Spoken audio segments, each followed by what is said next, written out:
In today's video, I'm going to teach you how to archive lists in Trello. If your Trello board is getting crowded and you want to tidy things up without losing any information, archiving a list is a quick and safe way to do that. Archiving simply hides the list and its cards from your active board view, but it doesn't permanently delete anything. Think of it like putting a folder in storage so your workspace can stay clear and focused. Start by logging into Trello. Make sure you're in the workspace and on the specific board that contains the list you want to hide. It helps to double check you're on the right board if you have several open, especially if multiple projects look similar.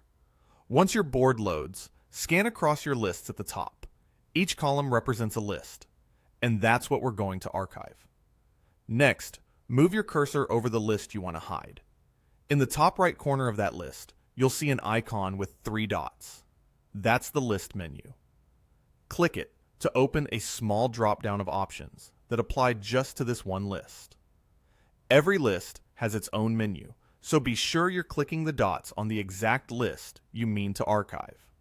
If your board is busy, it can be easy to click the wrong one, so take a second to confirm the list title before you proceed. In the drop-down, look for the option labeled Archive this list and click it. Trello will immediately remove the list from your board view. Don't worry, this action is designed to be safe.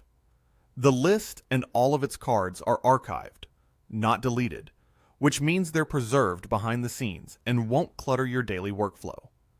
Your teammates won't see the list on the active board anymore, and no one will accidentally move cards in or out of it while it's archived. A few quick tips before you wrap up.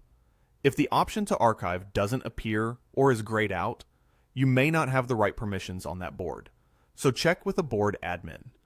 It's also a good idea to let your team know which list you're archiving to avoid confusion, especially if work is still in progress. Finally, if you're archiving for seasonal or completed work, consider confirming that the cards inside the list are truly finished or documented elsewhere, so nothing important gets overlooked. That's it. You logged into Trello, opened the list menu using the 3 dots on the list you want to hide, and selected Archive this list. With just a couple of clicks, your board is cleaner and easier to navigate, and all your information remains safely stored.